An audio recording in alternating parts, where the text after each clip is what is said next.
Okay, we're on our last tape. I wanted to ask you about Twilight Zone, the movie, Kick the Can segment that you had something to do with. I got a call from Warner Brothers. They said, we want to do an episode of your show. We'd like to remake it. It's Steven's favorite episode. Steven himself is going to direct it. We're willing to pay you good money for it.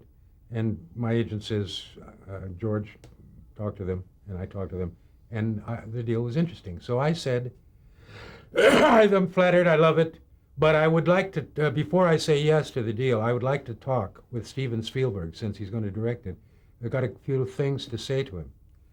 And they said, well, we can't do that because Steven has gotten to a point in his career where he is not going to do any more auditions. It's like, I'm going to test him out to find out, is he good enough director to direct my piece? And he's not going to put up for that. So too bad, George, it's take it or so, it's leave it. And I say, well, then it's leave it. And then I forget about it. And then a week or so, I get a call from Carol Serling, who says, I've given Steven all this authority and I have great respect for him and I trust him a lot. And he wants to do Kick the Can, and I think it'd be wonderful for you, George. You really ought to let him do it, and the money and this and that.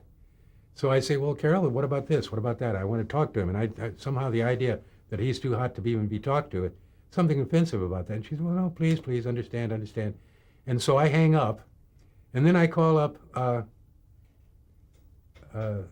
the number they've given to get back to them.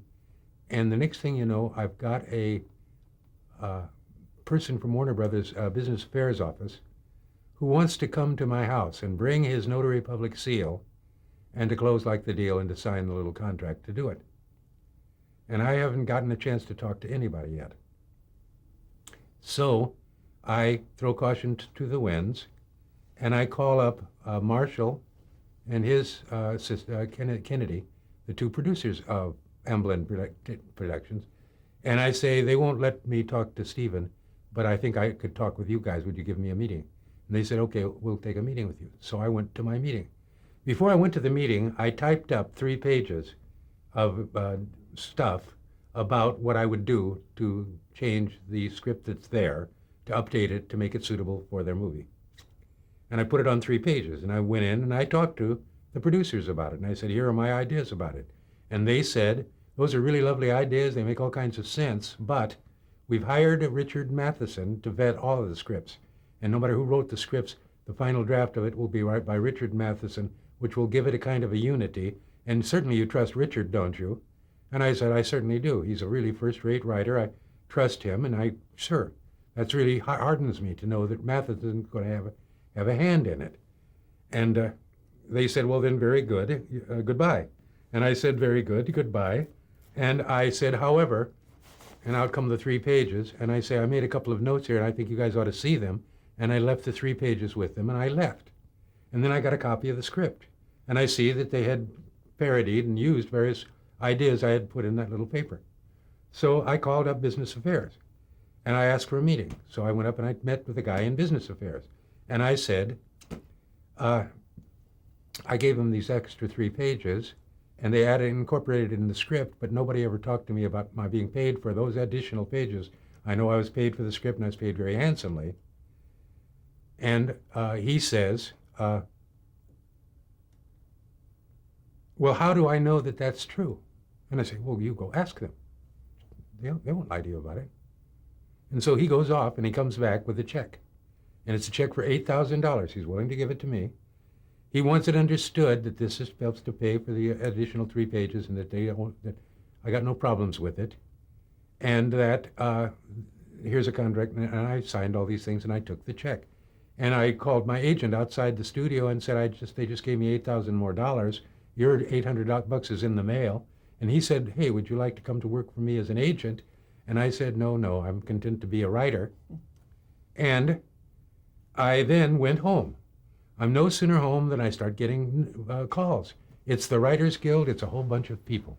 Apparently, Steven and friends have found a way to consider it as one film written by a variety of writers, that they have put the directors' names all together, and they're going to sell this film as an exercise by 4 new, bright, young directors, students of Stevens, and Steven himself are all these great directors, Joe Dante and John, what's his name? Anyway, various directors. So they say there's a lot of flash over this. Everybody's upset because they're not using the standard form and they're not putting the credits in till the end, and they separated them off to segment 1 and segment 2 and segment 3, and they're making it wrong, and the Writers Guild is offended because it breaks their rules and their prerogatives and their power. So, and the next thing you know, I'm joining with a bunch of others. We're going to the Directors Guild. We're sitting down to watch an arbitration. We're seeing Warner Brothers represented by Michael Franklin, who at one time had represented the Writers Guild of America, and it's a big clash. And here's this one guy sitting up there in front of a window, and he's listening to things go down. And so some guy starts to make a case, talking about this one movie. And I am irrepressible, so I pipe up and I say, there are actually 4 movies. And I drop back out of sight, and he turns on that corner of the room. We will have no outbursts from this. Anybody, they'll be expelled from this goddamn room, and I mean it, you know. And he's ruthless. So I shut right the hell up. But immediately they start talking about 4 movies. That catches hold that this is 4 movies. And they decide that this arbitration is going to put Warner Brothers in terrible jeopardy, and that they're going to have to call back, or else they're going to have to call back 8,000 prints or some huge number of prints, and they've already printed all their advertising on this other way. But they can do the compromise, et cetera, et cetera. And suddenly they're sending me another $12,000 as some kind of a reparations for the injury they did me. Don't know what injury it is. Did you receive screen credit? Did you receive? Oh yeah, I received all my credits. Everything is perfect. And what was you had a different ending that you wanted? That was your big suggestion in the 3-page? Look, you got a story that ends with one of the old men who didn't have enough courage to leave. He's looking at this tin can, that they were all playing tin can. They've all run off. Mr. Cox says, well, maybe they're around and back. And he says, you'll never find them, Mr. Cox. They're gone, right? And he looks wistfully out there. He's already asked the guy, can I go with you? It's me, Billy, can I go? No, the guy runs off. Now they run off. We follow them. They're in a strange town. They're out of their own time zone. They're just little children. Little Clarence gets tired of playing and walking around and doing all the things you do when it's getting dark, it's getting chilly, it's cold. I have to go to the bathroom. There's no beds, there's no places for little children lost in a great big city, cowering together, looking at the darkness. What will we do? Oh my God. You know, if we were big grown up, we could do something, but we're all helpless children. And then they see the rest home on the hilltop and the light in the window. And they approach the building, drawn by the coziness of it. And they're looking through the window and they see all of those beds inside that those old people used to live in. They're old beds. And so a number of them break ranks and go in and they get into the beds. And when they get into the beds, they turn into old men and old women. And our outside guy watches them go, and Whitley, and when they've all gone back inside, and he's still a boy and he's outside, but he's now left all alone looking in at them. And meanwhile, as he's looking in the window, he hides again because Mr. Cox and his friend would come rushing in and they say, oh my God, they're here. They're back in their beds. We were foolish to be so alarmed. Everything is fine. And they don't notice the empty bed, and they close the door. And then he climbs in the window, goes over to the bed, and he's torn between climbing into the bed and covering up. And then he kneels beside the bed, and he says, now I lay me down to sleep. I pray the Lord my soul to keep. If I should die before I wake, I pray the Lord my soul to take. Then he climbs up, and he pulls the blankets back up over him, and the transformation takes place, and we're at the end of the story. But I had written it this way to give them a double whammy. It's not only that old people dream of being young again, but young people can't wait to be old people.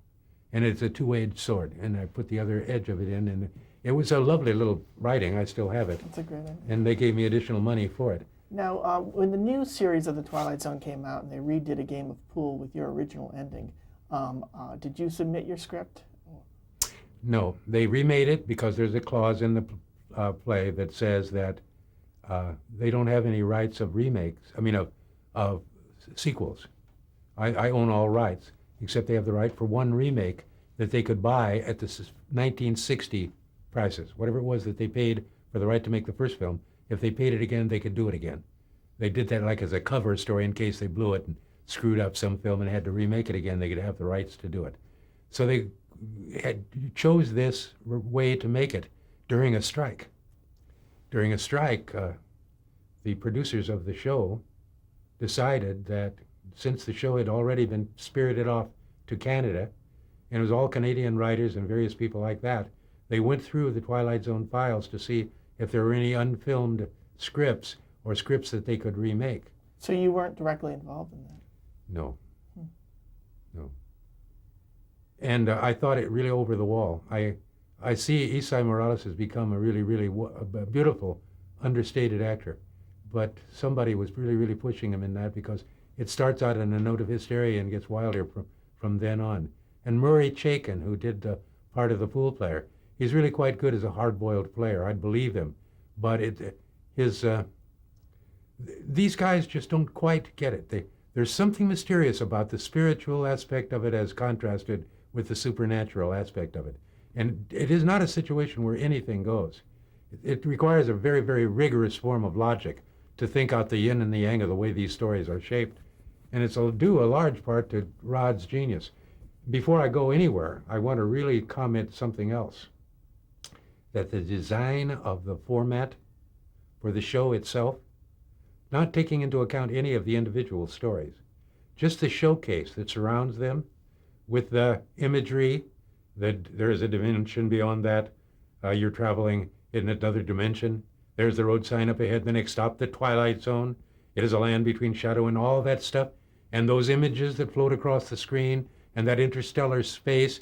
And then the wisdom to make the decision to choose the writer and head chief architect of the show to be the narrator, voice of the show. And then when they start the show panning down from the sky into the teaser, at the conclusion of the teaser, they whip pan within the scene to Rod Serling, who's in the scene itself, who makes an ironic comment through tight lips about the situation. And that is brilliant stuff. And to repeat that every week as a standard opening and as a standard pattern is as an original piece of creation as any of the stories that it contains. Okay, I have some summing up questions. The first question I'd like to ask is, how do you approach writing an episodic a show for television? Do you have index cards? Do you have an outline? Do you write it longhand? I look around television and I think, God, if I wanted to write some television, what could I write? And I look at all the new forensics shows and I look at all the various formats that they have. And there are situation comedies and there are game shows. And don't get me wrong, if I could write a real good game show, I would. Or a real good sitcom, I would. They're not inferior art forms. And some of them are just exquisitely wonderful. All in the Family. It's a great triumph. But when you were writing, what was your approach? Well, let's just take it right now. Mm-hmm. I would be interested in writing a Simpsons. Okay, I got a concept I call bloodworms. And it has to do with the undertaker, the guy who takes care of the graveyard, secretly stashing worms in these coffins so that later he can come back and get the worms out and sell them to fishing country store, where they will sell them for enormous sums of money because the fish go crazy over these bloodworms. And little Lisa finds out that this is going on. Then I think, okay, that's an interesting idea. Now, I got a kind of a thing and a relationship between them, and that's like just an opening premise for a show that's going to deal with their trying to bribe Lisa and make her a partner with them. And she agrees that she'll be partners with them, but she doesn't believe what they're doing. I mean, that they'll really make her the boss and a partner. So in order to make them a boss and a partner, she makes them eat one of their bloodworms, which we see them cut apart one of these worms, and they eat a part of a worm that is fed on human flesh, and they are disgusted by it, but that's the only way they can keep her quiet. Anyway, I start thinking like that. I start making notes, one-liners, backs of index cards, pieces of spare paper. I sit down at the typewriter, I wrap off a couple of paragraphs, nothing good. It goes into eventually a pile, which eventually goes into a folder. And after the folder's got 20 or 30 pieces of paper, one day I start to sort through them to find out which of all these brilliant, bright ideas or concepts or notions connect together and what is coherent. And before long, I've separated them into packets. So now I got 4 or 5 different packets, at least 4 different kind of categories of commentary, which makes me think of more stuff to add to the folders until finally looking at all of that stuff, I sit down at a typewriter and I try to reduce all of those notes onto 8.5 by 11 pages, double spaced. And I may only put a paragraph on this page and put it aside. I may just put a paragraph on this page and set it aside. I may try to write an episode of the story here. I'll put that aside. Here's another way to begin it. I'll write that. And before long, I've got the folder not only filled with all those notes which continue to grow, but all those 8.5 by 11 pages, which now that I can read them and see them on paper, I can see how dumb they are and how, but I'm an expert at taking the dumbness out. So then I start going through and crossing out stuff. And then I finally decide now I'm going to try and integrate this into some kind of a document. And I try the typewriter again. And I try a beginning. And I try to get as much of this coherently as I can. And I always find that I get a paragraph out of order, which means that at some point I can only put enough arrows on these damn pages that I've got to retype them. And I will retype each page a dozen times before I'm through retyping these pages as I evolve this goddamn thing. And from time to time, I'll abandon it and go off and do something else. And then I'll come back to it. But I've ended up with a whole pile of folders, some with sketches, some with outlines, some with scenes, some with 5 or 6 different beginnings. And it's an evolutionary process. But I never am confident when I set out to write a new story that I will pull it off. Never am. At a certain point, though, a dogged part of me cuts in and says, look, George, you just keep doing what you do, and you'll get a story out of this. And then out of all this despair, I eventually end up with 2 or 3 pages retyped a dozen times that hold up. They say what I want to say. And then I know what my tone of voice is, and I know how this thing sort of goes. And at that point, I'm like the guy who reads a story. I start to realize that I don't have to be a genius anymore. All I have to do is just keep it as good as that. No better than that. If I ever hit something that shines more than those pages, but those pages, like these pages I read to you, they're fine. They work. Okay, I've got two last questions. Second to last is, did you have a mentor? Ray Bradbury inspired me by reading my stories and writing me notes about them and telling me, encouraging me to continue to do more. And every time he met me to ask me if I had a new story and to be concerned with my career and whether I was succeeding. And when I succeeded at anything, I got away with it. And when I wanted to write a script for Icarus Montgolfier, you're right, because I saw a way to take his short story of 5 pages and turn it into a 17-page script that could be filmed, could be done with artwork. And he gave me permission to do that. And so all through the years, like Ray Bradbury was my mentor. Charles Beaumont was my leader. I went with him. We did things together. I was his right-hand man. We had tremendous amounts of different kinds of adventures in which I learned a lot by keeping my mouth shut and watching how Charles does it. And then learning to copycat his mannerisms in my own style, but to learn to do things. I never felt that Rod or Charles, during their lifetimes, ever knew who they were, because I never began to realize who I am until about 15 years later, and the Twilight Zone had stopped being a cult rarity that only a few people, the passionate few, would watch, just enough to keep them on the Nielsen's. I understand that the first episode of the Twilight Zone, or an average episode of the Twilight Zone during the first season, had 18 million viewers. Peanuts, that was like 10th place. 30, 40 million viewers are what the networks are getting on some of these big shows like Gunsmoke. I mean, they're knocking the top off the Nielsen, and we're plugging away getting only 18 million people to see it the first time it was aired. But after it was aired 50 times, then people began to know that it was there, and then people began to look at me in a new way. And long before that time came, I personally had made that jump to where I realized that, George, you've accomplished these things. You don't need to do another thing in your life. We're a little short of time, so I just want to ask that last question, which is, how would you like to be remembered?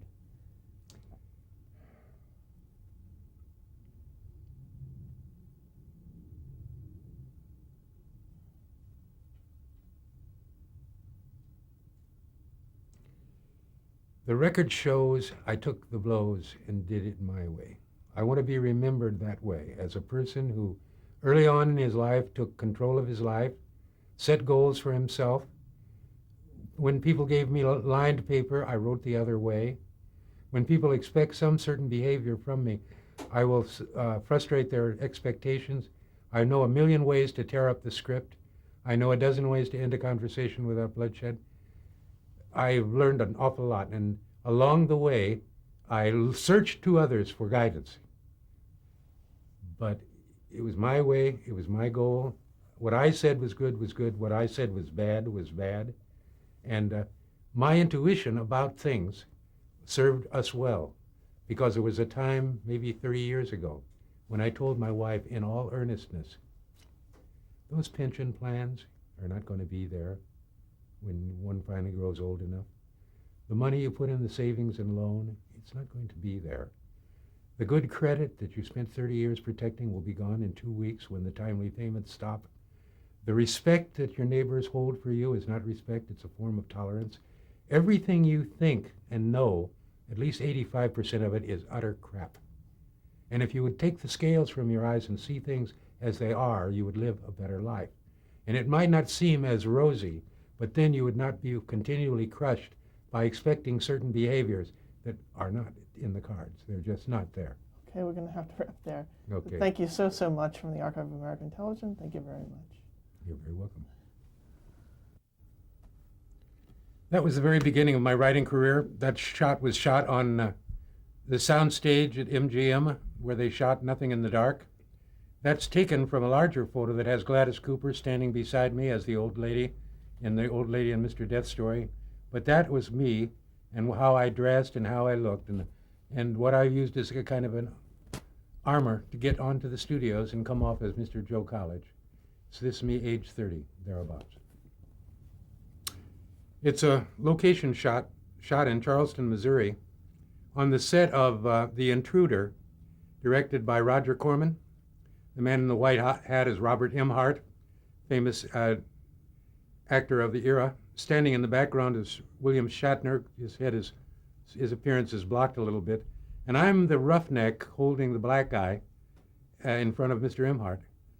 I play this racist redneck who's only too glad to be inflamed by William Shatner. The story basically is that Shatner comes to town as a would-be politician who tries to stop the integration of the schools, and who's got a fairly peaceful little town, but by the time he's spent $1 in dimes calling various people, including this plantation owner, he's got the whole town stirred up to where they're demonstrating against the black students entering the school under a court order from the Supreme Court, with U.S. Marshals on the scene to try to make sure that this is a peaceful integration. And I'm one of the bad guys, and it's based on a Charles Beaumont novel with a screenplay by Charles Beaumont, in which he played the school principal in this little melodrama about hard times in the Deep South. Okay. On the right of the picture is Taylor Byers. He's a cameraman, quite a nice reputation, and been involved in the making of a lot of pictures. He's a cinematographer. In the very center of the picture, in the background, is David Dale Kurland, who was the camera operator and an essential element of the making of this Intruder film. I'm in the foreground, and this old gentleman here, he looked right. He was a local resident. He doesn't really understand a lot of what's going on. I involved him in the making of the movie, and I referred to him as Uncle John. You know, what's the matter, Uncle John? Won't he let you beat him? You know, kind of repartee. A lot of ad-libbing with people like this, rustics in the city. Okay. In the very center is Ray Bradbury. He was invited to the set of Logan's Run by William F. Nolan, and he came and hung out with us for an afternoon while they were shooting various parts of the movie Logan's Run. I think the fellow on the right is could be Anderson. I'm not sure, the director, but I'm not sure. Anyway, William F. Nolan on the far left and various people involved in the making of the movie in this set. Just a little shot that somebody took and mailed me a copy of. Okay. Well, the guy sitting down, I don't know exactly what this got to do with what we're talking about here, but his name is George DiCaprio, and he's Leonardo DiCaprio's father. And I've known him many, many, many years. And I've known Leonardo since he was a boy, 10 or thereabouts, and would come to the conventions. This is the San Diego Comic Con. That's me and George talking about some stuff. Okay. We were once looking at a painting by Robert Williams, and I was marveling at how Williams made this reflection in the bumper of this car in this painting. How did he put that paint on? And George explained to me that Robert wished it on, and we became fast friends after that because we found we were talking the same language. Okay. This photo was taken at the first reunion of the Twilight Zone actors. And all those people in the picture are people who played in episodes of the Twilight Zone. People like Barry Morse and H.M. Wynant and Anne Francis and Arlene Martell. And you can identify them all if you get up close and look at them. But they all gathered together at the Beverly Garland Motel. And we had a big banquet commemorating this Twilight Zone. And at that time, I found out that all of these people were only too happy to appear as background or stunt or people in Twilight Zone episodes. They all had, they were all ready to be redone. And so I put in a call to Penn Densham at the new Twilight Zone thing to tell him that he was really being foolish if he didn't take advantage of all of this talent that he could get to lend a certain kind of an authenticity to this Twilight Zone episodes he was making, but he wasn't very interested. Okay. It's a younger Ray Bradbury and a younger George Clayton Johnson who encountered each other at a convention when there was a photographer present. But I was always delighted to be in that gentleman's aura, because he is an absolute American treasure. Nothing quite like him in the 20th century. And I believe that his book, The Martian Chronicles, is probably going to live forever. It's just one of the great, great books, one of the top, let's say, 20 or 30 books of the 20th century.